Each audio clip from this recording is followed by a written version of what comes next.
So we all collect, and we all have very specific rules that we follow, personal rules that we follow about collecting. Be it we only collect one kind of thing. Say this is your style. Say when you collect, you only collect horror stuff. You're a Gunpla person. You specifically collect movies. Or maybe your scale of figures is very specific. You will only buy the lower scale figures, the 3-inch figures and so on and so forth. G.I. Joe size things, right? And you want everything to scale. Maybe you only do 6-inch. Maybe if it's a little bit bigger, you don't want it. If it's a little bit smaller, you don't want it. Maybe you only do superheroes. Everybody has a thing that they do. But you know something that I never hear people talk about? And I think this is important. Nobody ever talks about the triangle of gaming. Sorry. Nobody ever talks about the triangle of collection. Gaming is where I first realized that this was a problem, and that's the reason that I bring that up. But today I want to talk about it, and if you don't know what it is, or you've never heard of it, it's a concept that I've been running in my collections for a long time now. For the last couple years, I've really dug into it. I want to talk about the triangle of collecting. Why it's important, what its 3 sides are, and what it will help in terms of collecting for both yourself, your major collection, and anybody else that has any interest. Let's talk about that for a minute today.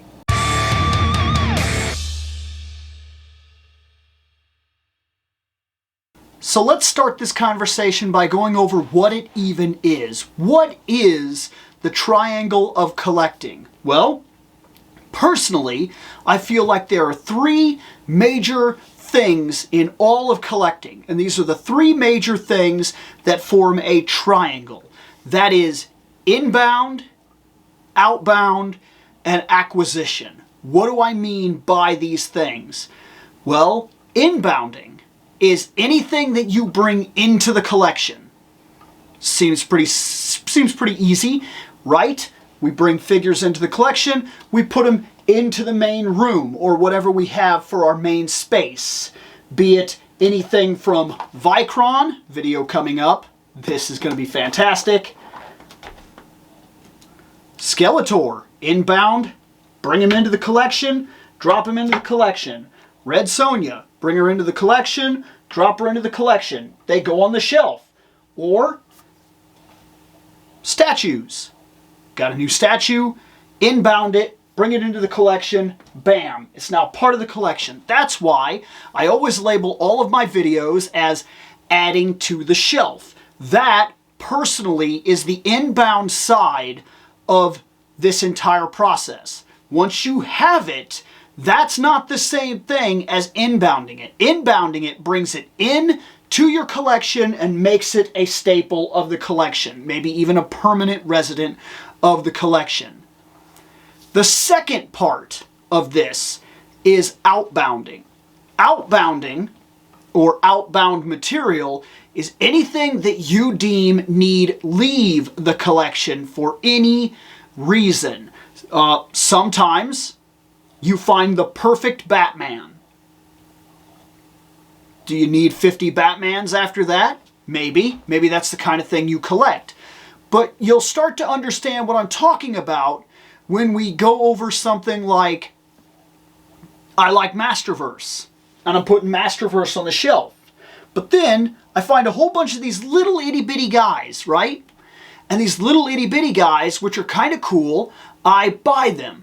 And I put them on the shelf. I inbound them, and then they take up space. Well, at some point, I have to realize that if I'm going to keep buying cool stuff that I want on the shelf, like Vicron, I need a spot for him. And those little itty-bitty figures that add really no major value to the collection whatsoever, they're just cool little itty-bitty trinket things that I bought, I'm going to have to get rid of them to get the space to get the guy that I want.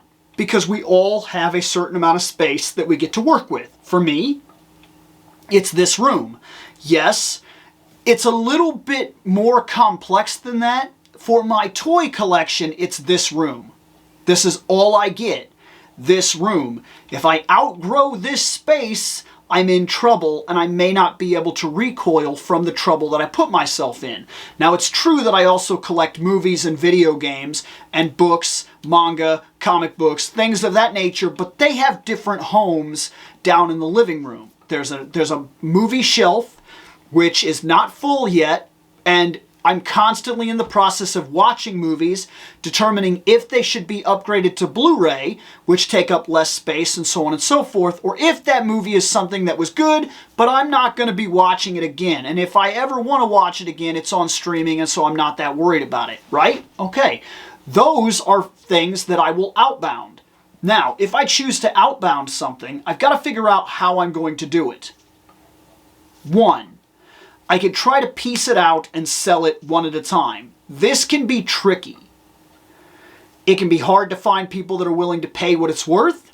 And then sometimes you very well may have to make the choice that the outbound is more important than the money you get through the bringing of the acquisition. So here's the thing. Say I decide that for whatever reason, Origins is not for me anymore. I'm 100% Masterverse. This is not true right now. I'm a little more picky about Origins. I'm not just buying everything and anything. I'm picky about Origins, but I still love my Origins. Now, say I make the decision that the Origins gotta go. I'm 100% Masterverse. I've got to outbound the stuff. Do I piece it out one at a time and try to get the money that it's worth? Or do I just deal with the fact that if I sell at a loss, it will give me the space, and once I have the space, that'll be that, right? Now, the reason that there has to be an outbounding side is because if I'm always on an inbounding side, which does happen to some people, you just end up putting all this crap in totes or whatever, and you start stacking them up, and before you know it, you have a room that's dedicated to boxes. What does that do for you? I don't know. Maybe for you, very blatantly, just having the thing is enough for you. You have the thing. I've even seen people where they literally buy storage sheds, and they take all their boxes, their totes there, and they drop off old figures and whatnot, and then they have certain things they display, and then sometimes they switch it out, where they'll take some stuff down, they'll tote that stuff, they'll take it back to their storage shed, and they'll take out their other thing that they want to display, because for whatever reason they're into He-Man right now, whatever reason they're into Motu right now, whatever reason they're into Gundam right now, whatever reason they're into Trek right now. And then depending on what they're into is what they decide to display. That happens. Well, in an outbounding concept, the reason I feel like an outbounding concept is important is because we want to be collectors. And on a personal level, we want that collection to say something about us. And we would prefer that what we say about us is not, he's a hoarder. Now, I recently saw this with a guy, and I just started watching him not way too long ago, but there's a guy called Uncle Tim. And Uncle Tim's Rants and Reviews, a channel where he rants and reviews, and honestly, it seems like 80% of the videos that I see coming up are just rants. Whatever, it's his channel. Not critiquing, I'm just simply saying that in the time that I've been watching his videos, there seems to be a lot more of the rants than there are reviews. So he's always got something he's talking about. And one of the things he specifically talked about was somebody called him a hoarder or whatever, and because he collects a bunch of stuff. And he's like, I'm not a hoarder, I collect the things that I like and yada yada and blah blah blah. Well, see, this is important because if all you're doing is putting stuff in totes, packing it over into the corner, and then putting totes on that, and totes on that, and totes on that, and totes on that, and then before you know it, you've literally ran out of space and you've lost a bunch of your house to your collection, and you're not willing to get rid of the parts that you don't even see anyway, well, maybe you have moved into hoarding territory. It's not impossible that your collection can take you to this spot if you're not careful and you don't have an outbounding process. The last part of this entire thing, this triangle that we're talking about here, I'm sorry, I just started thinking about Ten Shin Han because I did this, whatever. If we have an inbounding and an outbounding part, the next part on the lower part of the triangle, the bottom, is the acquisition.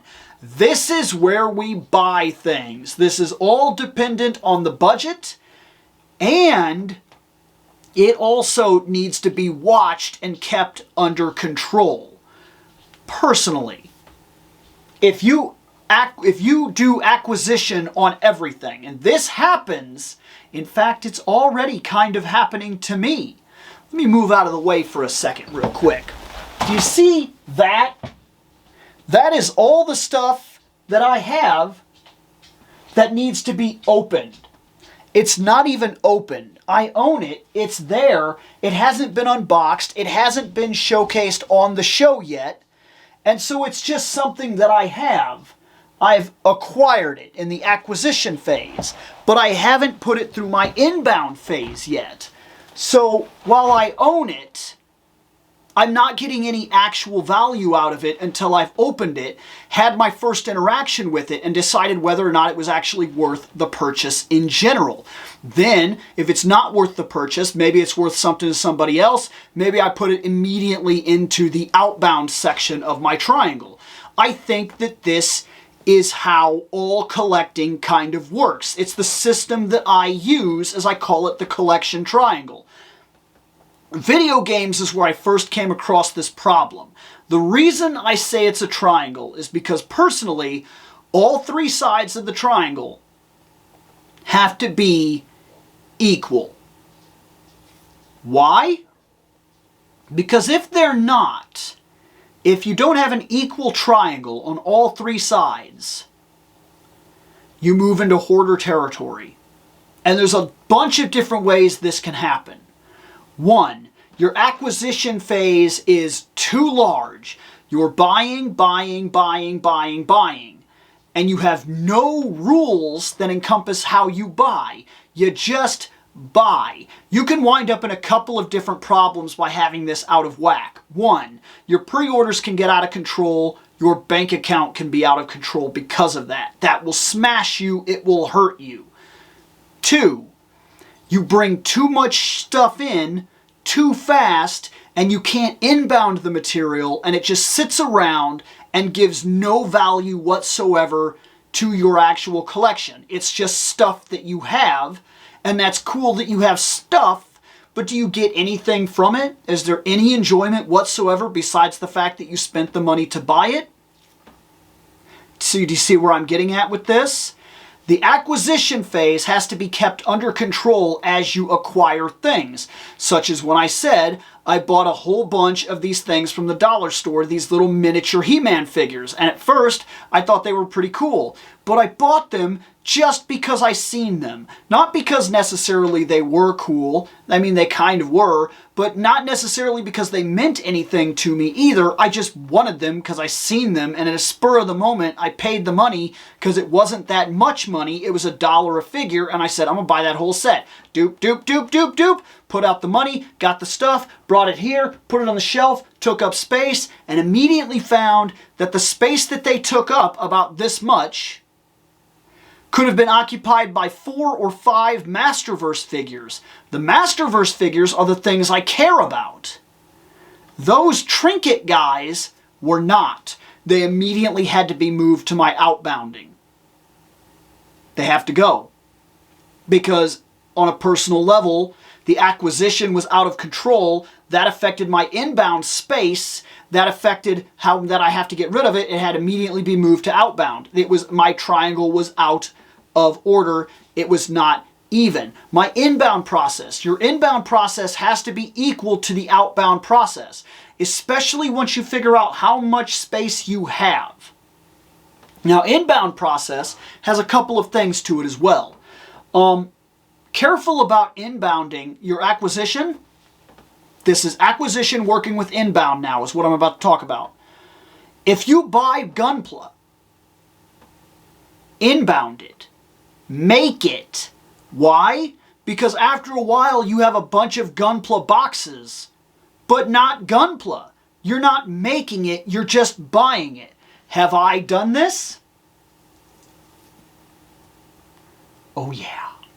In fact, right now, over in the corner over there, I have a huge inbound problem because my acquisition was not even with my inbound process. And I found myself finding some good deals on Gunpla. So I bought them. And now there's a literal tower of Gunpla boxes of Gunpla that are not made. They're just here. They're right there. They're just a stack of Gunpla boxes. Oops, sorry. That doesn't add any value to the collection. It's just stuff in the corner. That affects my inbounding process because I can't bring stuff in because there's stuff in my way. I have to make a decision to build those so they take less space. And then once they take less space, I can get rid of the boxes because they're not super artwork that I really care about. I'll get rid of them. Or I'll set the boxes into a little thing that I do where there's also part of my outbounding process where I'll turn them into little picture frames and then I sell them for like $1 at toy tables or whatever. That's part of the outbound process. The outbound process moves material out so that I can keep material coming in and so that it stays even so that the space I have is utilized properly. I think that's important. This triangle has served my collection for a while now, and I think that it could serve yours as well. You can let me know what you think, but look, I first came across this problem when I collected video games. That's what I collected.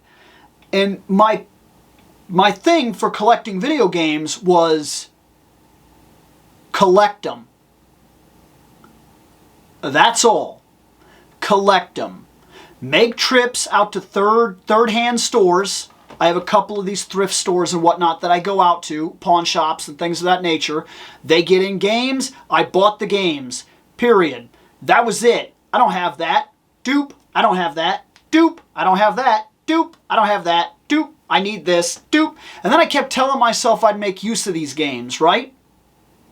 I'd play them. I didn't. There were too many of them. We'll review them on the channel. Never did. Never did. We'll turn it into like a game night. That worked for a little while. But then after a while, there were just hundreds of games. Literally an entire wall. I had an old apartment, and if you go back in time on this channel, you can see it. There was a time when the entire back wall behind me was video games. And it wasn't enough. I ran out of space and had to start buying second bookshelves for the video games. And I wasn't even playing them. Which, at some point, if you just have things, is that... Maybe for you, that's collecting. Maybe you're trying to get an entire library of something. And sure, that can be cool. But that might work for you if you're only collecting video games. You get what I'm saying? I came across a point where I realized there was no value on a personal level to me with the things that I was collecting. My triangle was out of balance. The only thing I had was acquisition. That's it. Acquire. Get things. Get things. And my inbounding process was just put them onto the shelf. However I can get them on there. I had games turned sideways and stacked on top of one another, and then like stuff on the ground, and then I had boxes, like a literal box where I was just throwing Nintendo games and like Game Boy Advance games and things like that. Just a box. Just wherever I could get them, however I could get them in there.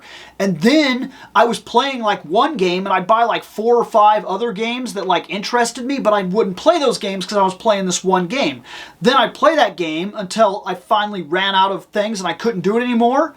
And it just really messed up until all of a sudden I had all this stuff, but I couldn't do anything with it. I couldn't do anything with it. And I couldn't keep up with the collection that I'd created. I wasn't playing the games, and I had no real value from owning the games. I just had them. That is when I first created my triangle. The first thing I did was create the outbound process. I looked at it, grabbed every single game off the shelf one by one, put them back on the shelf in terms of games that I liked, and kept every game that I was definitely never going to play off the shelf. Then I went back onto the shelf and turned every single game sideways that I would eventually actually play. And my buying slowed down exponentially because I no longer needed to buy those games the way I used to.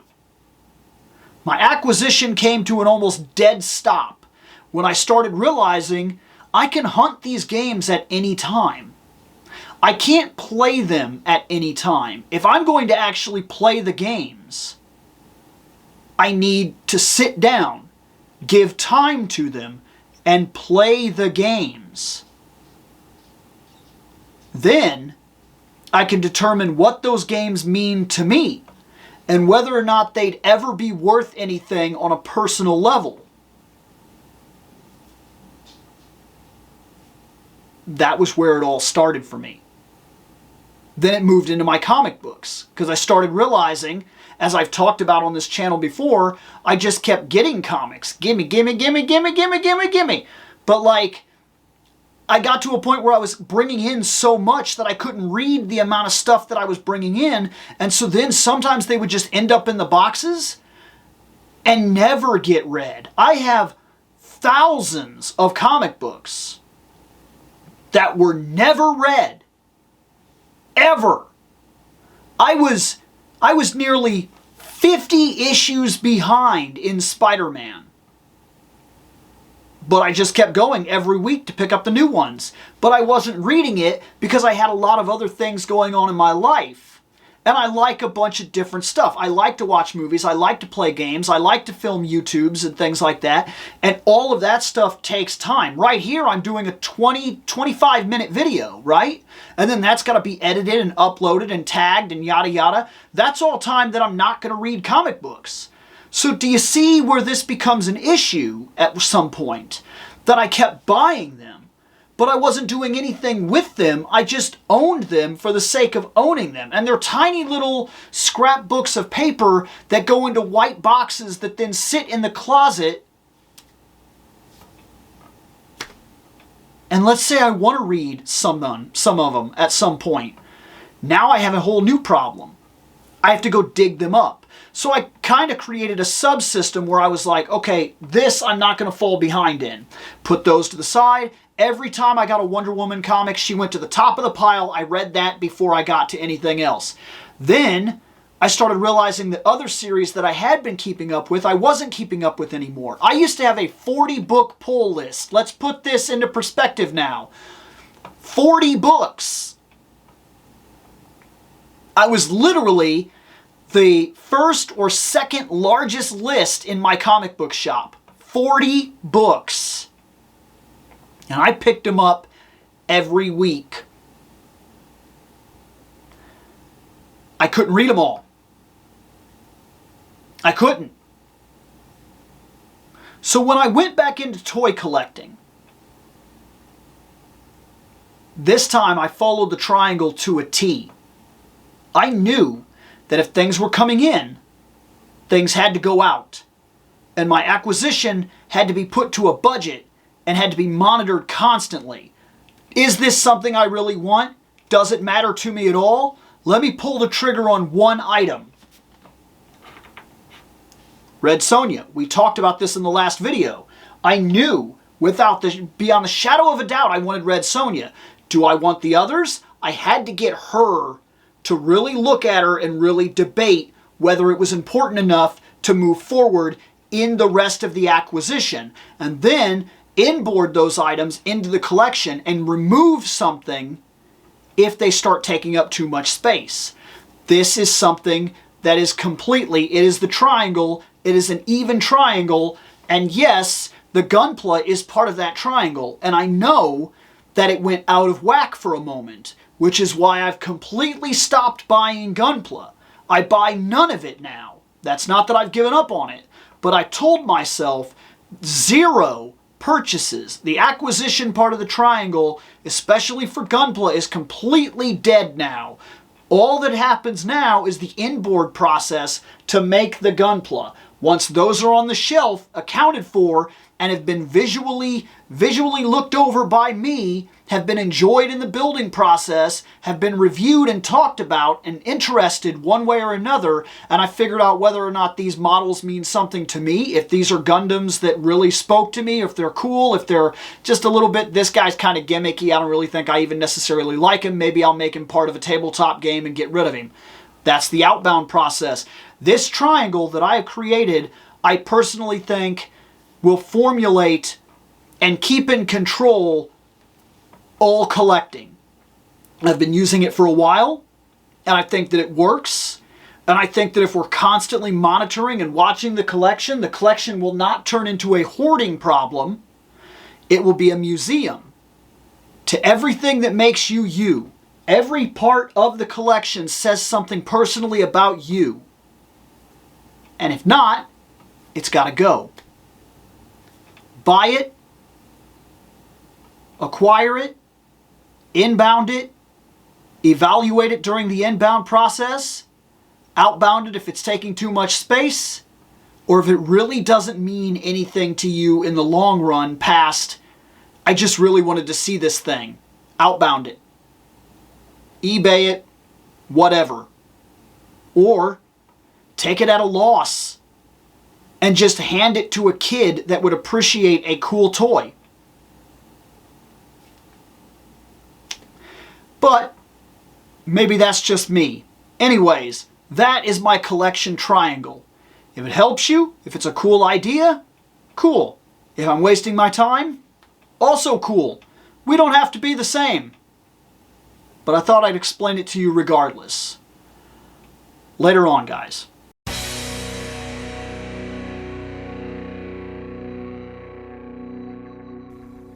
I have spoken. Take what you will from it.